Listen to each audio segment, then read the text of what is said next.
Good morning, Lucy. Is now a good time to talk? Hey, Betty. Good morning. Sure thing. What's up?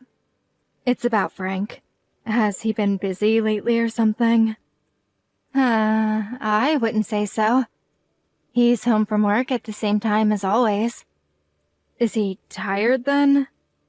Not really. He just seems like his same old self to me. Why do you ask? Lucy, you are keeping my son satisfied by fulfilling your womanly duties to him, aren't you? You know, in the bedroom. Well, we do sleep in the same bed. In that case, why haven't you given me any grandchildren yet? You've been married for an entire year already. What are you waiting for, the second coming of Christ? Wait, you're not infertile, are you? Listen, Betty, I know you're my mom-in-law, but this is ultimately mine and Frank's decision. It's not that we don't want kids one day, but we're going at our own pace, and we'll get there when we're ready. We'd really like it if you could be a little more patient. I've been doing nothing but being patient with you. My cousin Nora got married after you two, but she already gave birth to twins. And you know Graham from across the street? His daughter gave birth last week. Why does everyone seem to be having babies except you and my son? I'm the only one in my friend group without any grandkids, and the embarrassment is killing me. I guess we just haven't been blessed with any yet. You'll never be blessed if you don't do the deed. Goodness me, Lucy, didn't you learn how this works in school? Do I seriously have to spell it out? I wait, and I wait, and I wait, but the news never comes. And I hate to have to bring this up, but I feel I have no choice. You've been getting fatter and fatter ever since you and my son got married. Don't you think your blubbery rolls might have something to do with him not wanting to go near you anymore? This is a very delicate issue. And I understand how you feel, Betty. Really, I do. We are thinking about it. We just haven't made our minds up yet. We'd really appreciate if you could give us some more time. I know it's delicate, dear. Do you think I enjoy talking about this? The reason I brought it up is precisely because I have been waiting, but you've made no progress. Be honest, are you infertile? How is it possible that you can't be pregnant after an entire year of marriage? There must be something going on. I get checked at my gynecologist every year. He says everything's in working order. I wonder, could it really be? I just can't believe you haven't given me any grandchildren yet. Me and Frank would love to have kids one day. Believe me, Betty. It's something we've always talked about. But it's also not a decision to be taken lightly. So with all due respect, please understand that and let us decide at our own pace. Would it really kill you to say, "Okay, we'll do our best"? You can see how worried I am. Put an old dear's mind at rest, why don't ya? Of course we plan on doing our best. Plan on? Pfft. Don't forget your position in this family, young lady. You're a stay-at-home housewife. I work part-time. What as? A part-time stay-at-home housewife? I can't think of a better way to describe you, actually. How is it that you hardly ever have to work, and yet you still can't even fulfill your basic responsibilities as a woman? Back in my day, women got divorced on the spot if they showed any resistance to being a mother. The world's gone to the dogs, I tell ya. It's time you knew your place, young lady. Understood. Don't worry, I'll be passing the message on to my son. I'll have you eating for two before you know what's hit you. What's a baker without any buns in the oven? Get to work.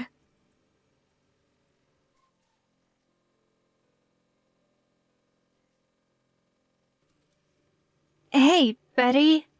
The peaches just arrived. Thanks a bunch. I'm glad to hear they made it safely.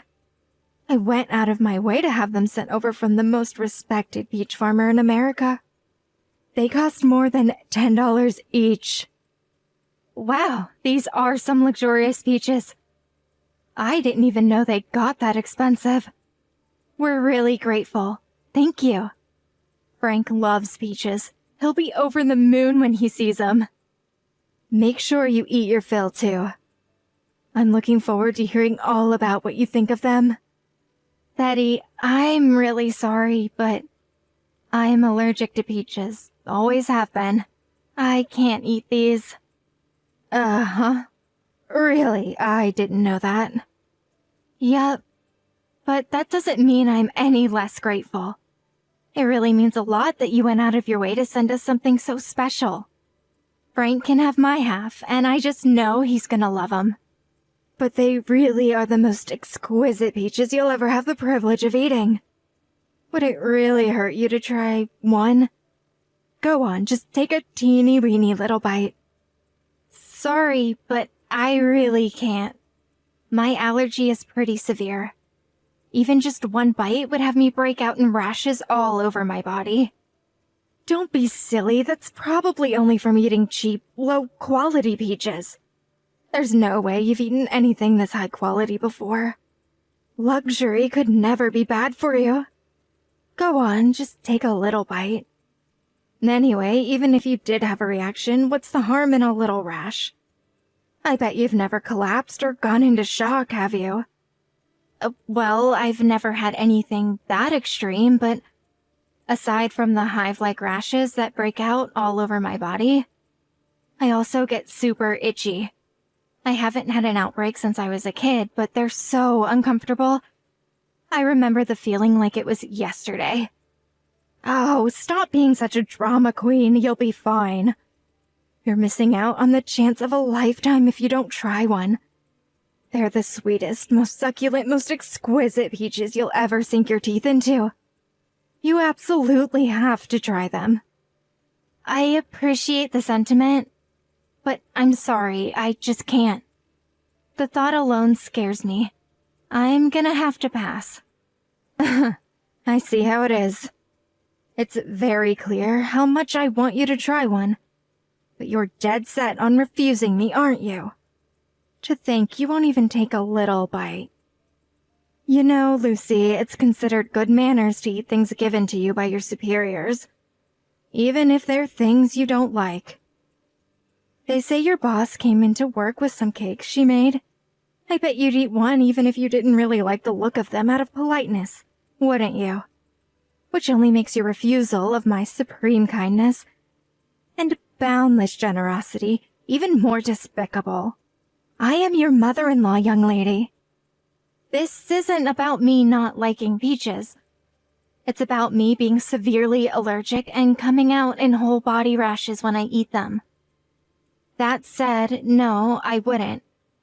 I'm not gonna eat something I don't want to eat just because the person who gave me it happens to be above me on the social ladder, professionally or otherwise. You have an answer for everything, don't you? You think you're so clever. Is defying me a hobby of yours? Are you going out of your way to annoy me as much as possible? No, I'm really not. Oh, and that's not all. I have a bone to pick with you, young lady. My son told me off for what I said to you about getting pregnant. He told me I had no right to say any of that to you. I bet you were straight off filling his head with lies, painting me as some domineering authoritarian.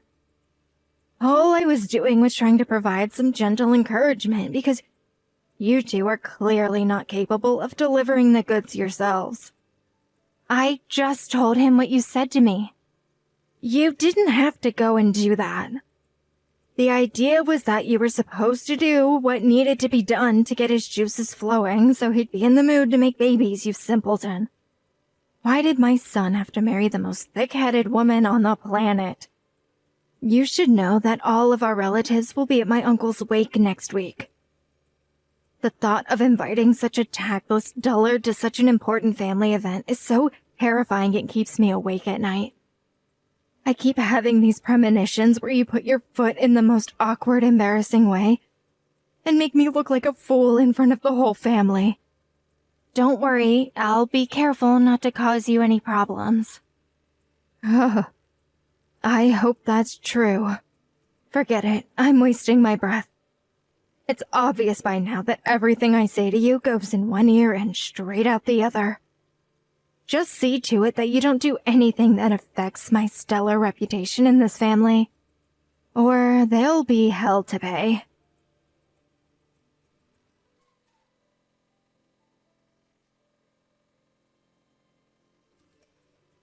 Lucy, what's going on? Why would you go home all of a sudden when my mom's in such a bad way? Because your mom collapsed. What kind of reason is that? Wait, is this because she said all those things to you recently? Look, I guess she can come across as too direct and lack delicacy sometimes. But surely you can see how going home when everyone's running around in a panic trying to get her help is crossing the line?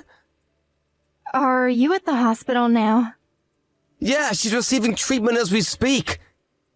They still don't know what caused it, though. It was all her fault. Huh? What? Are you seriously saying it's my mom's own fault she collapsed?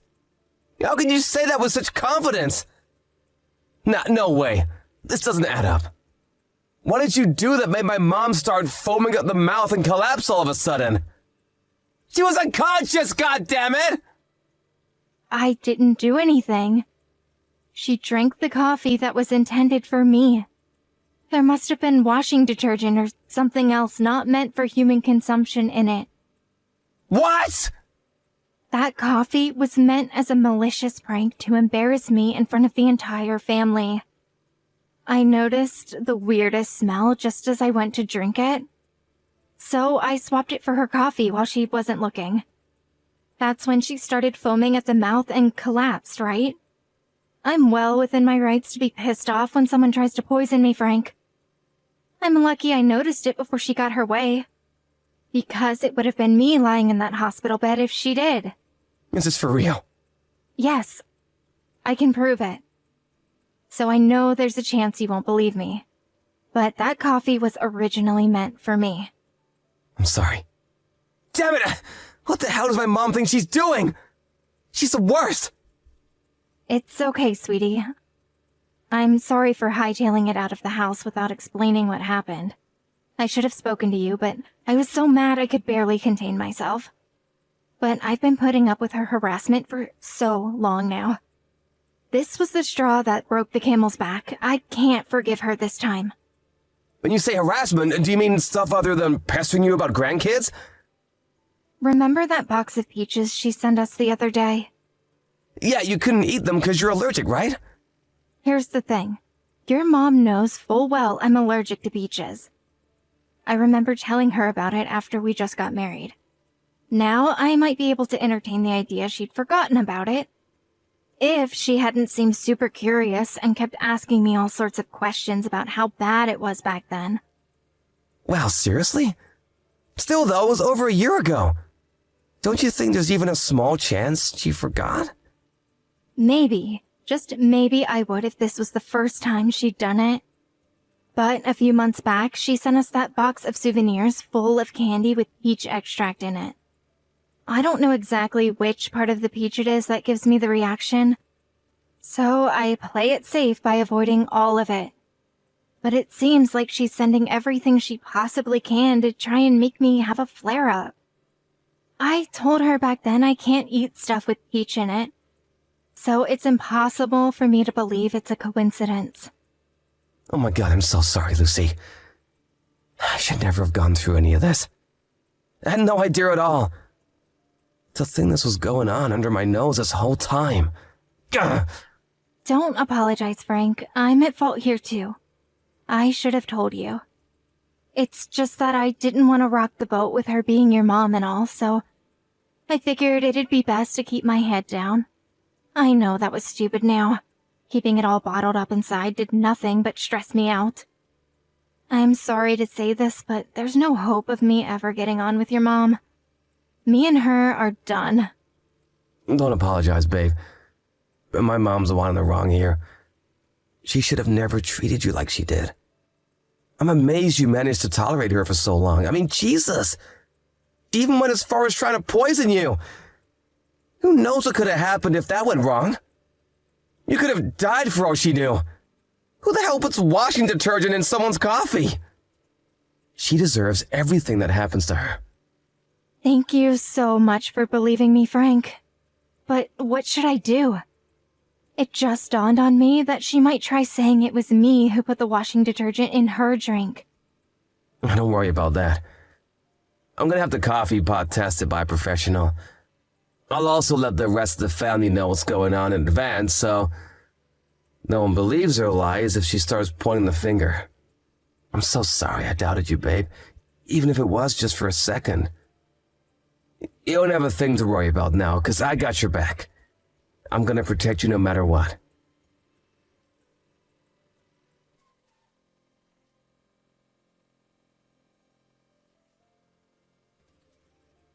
Lucy, are you there?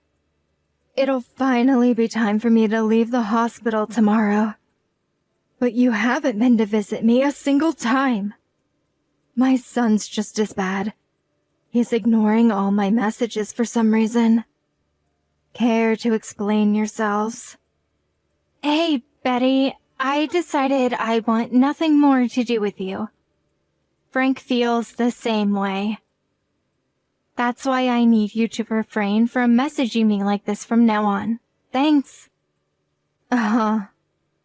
What are you talking about? You really are a floundering disappointment of a daughter-in-law. How can you both be so cold towards me at a time like this? I'm weak enough as it is without my own family turning against me. Where's my sympathy? Sympathy for what? It's your fault you collapsed in the first place. What on earth could possibly make you say that? I've never heard anything so ridiculous. The doctors told me why I collapsed. They said it was because there was a foreign substance in my coffee.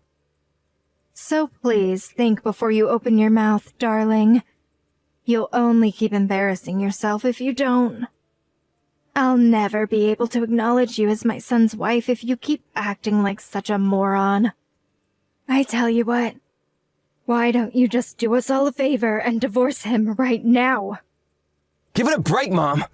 Uh-huh. It's Frank. I'm with Lucy. I saw all your messages. Frank, why haven't you been replying to me lately? I'm so lonely. You should be grateful I even brought your purse and insurance card to the hospital. Frank, please. Why is Lucy always so cold towards me? This has been her attitude ever since you two got married. I think she might be infertile, too. Don't you think it's time you started thinking seriously about your future, sweetie? You're still young. There's still time for you to find someone else. But I don't want anyone else. I made a lifetime vow to Lucy when we got married, and I'm sticking to it. Nothing you say will change that. Good grief. Why won't you use some sense, boy? Where's the sense? Go on, I'm listening. Where's the sense in trying to poison my wife with washing detergent? Excuse me? The doctors told you they found a foreign substance in your body, right? Yes. I had the contents of the coffee pot sent off to a lab. The results came in, and I have a list of the chemicals I found inside it. They were 100% matched with the washing detergent in your kitchen cupboard. You were the one who poured everyone's coffee, right? I know you tried to make Lucy drink it. No, you're wrong. Yes, maybe it was me who poured the coffee, but I'm pretty sure it was Lucy who have brewed it in the pot beforehand. Lucy did this. Think about it, son. I'm the one lying in a hospital bed here. Why would I poison myself? I know it might be hard to accept, but your wife is the only person who could be behind this. I asked all of our relatives who came to the wake, and luckily there were several witnesses. When Lucy got up to go and brew the coffee, You stopped her and insisted you'd do it instead. Really? I'm certain that's not how it happened. Are you sure these witnesses of yours don't just have bad memories? You kept forcing Lucy to do chores that day, didn't you? She was visibly exhausted, but you just demanded more of her. One of her relatives felt bad for her and offered to help. But you told him to sit down and relax because Lucy would be taking care of everything around the house for the day. That's why they thought it was weird when you made an exception to go out of your way to stop her brewing the coffee and insisted on doing it yourself. You should know that there were several witnesses. Even if, for argument's sake, all that were true, why would I poison myself by drinking my own washing detergent-laced coffee? I collapsed while foaming at the mouth, for crying out loud. That's because Lucy noticed you're up to something and swapped your cups while you weren't looking. She did what? Still, she wouldn't have guessed in a million years you're trying to poison her with freaking washing detergent. No matter how you look at it, this is 100% your fault, and you got what you deserved. I don't think you need me to tell you how dangerous what you did was after you collapsed and got put in hospital. But you don't know how Lucy would have reacted to that stuff. You could have killed my wife for all you knew. We'll be well within our rights to report you to the cops. Frank, please hold on a second. Hear me out, okay? I only wanted to give her a little fright, that was all. You finally admitted then. I'm sorry. That's not me you should be apologizing to. Besides, no amount of apologizing will take back what you did. We'll never forgive you for as long as we live. Please, darling, I said I'm sorry. I never thought it would turn into such a big drama. What else was I supposed to do? That girl never listens to a word I say. I was just trying to instill some discipline in her is all. Just be quiet. There's no excuse for what you did. You disgust me. I never want to see you again. I'm grateful for you raising me, but you need to leave us alone from now on. You can keep my inheritance. I don't want it. Frank, please wait. I'm begging you, please forgive me. I'm so sorry. I was full of regret over what I did when I woke up in this hospital bed. Frank's driving now. He can't reply anymore. Lucy? Driving? Are you outside? Yep, we just went to collect the results on the coffee pot contents from the lab. Do you think maybe there's a chance you could come and see me at the hospital on your way back? I want to apologize to you in person. Please stop saying you never want to see me again. You have no idea how much it hurts. We wouldn't come to the hospital if you paid us. Lucy, please.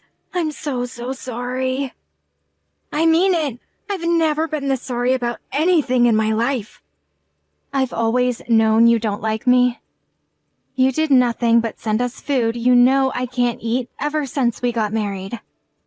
You say the nastiest, most hurtful things to me when Frank's not around. Anyone else would have probably ended the relationship then and there. But for some reason, I thought it was possible for us to get along somehow. And I thought that if I just stuck at it, things would work out in the end.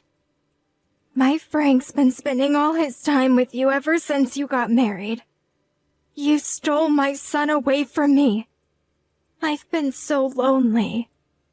The only reason I urged you to have children so passionately was because being surrounded by so many happy families made me feel so acutely aware of how the clock's always ticking. And I didn't want you to wait until it was too late. But I realize that was wrong now. I'll never overstep my bounds again. I'll acknowledge you as my daughter-in-law. I'd rather you didn't. We're breaking off all ties with you. No, please. Don't even say things like that. I'm so sorry. If you were really sorry, you wouldn't be pestering us to come and visit you in the hospital. The only reason you were being so cocky was because you had no idea we knew about your little washing detergent stunt. We can't associate with someone who thinks like you. You're dangerous. Lucy, Please, will you find it in your heart to forgive me? I'm ready to turn over a new leaf. I'll be extra kind to you from now on. Oh, that's funny. I could have sworn you were just telling Frank to dump me and find someone else. Let's face it, Betty. This conversation is pointless. How about you do the human race a favor by crawling under a rock, where you can never bother anyone again?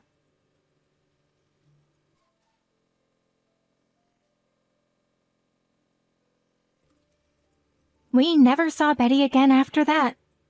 But not knowing when to give up, she tried spreading lies about me being the culprit behind her poisoning amongst the family when she got discharged from the hospital. Thankfully, since Frank saw it coming and prepared them all in advance, it backfired miserably and she became the target of a torrent of ruthless criticism. She became completely alienated and now she's living out her retirement in loneliness and isolation.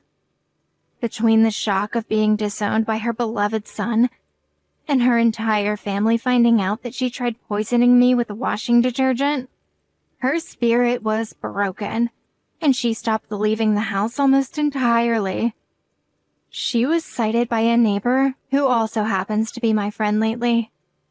Apparently, she looked like she'd aged about 10 years since she last saw her. And she looked so run down and worn out by life that my friend wasn't even sure it was her at first. Even still, I don't feel an ounce of sympathy for her. She really did deserve everything that happened to her.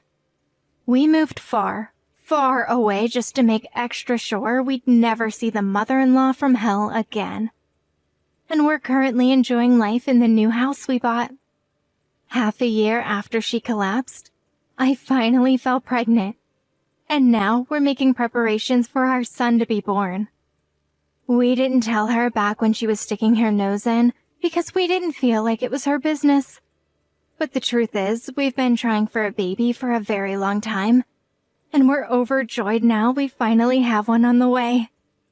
I just know that if she was still in our lives, I'd never hear the end of the correct way to be pregnant or the correct way to raise a baby boy. It wasn't plain sailing, and we rode out our fair share of rough seas to get here. But after cutting all ties with Betty, we've never been happier. My priority now is building a happy household full of love and warmth with my amazing, supportive husband and the baby boy we've got on the way. I can't wait to see what the future brings.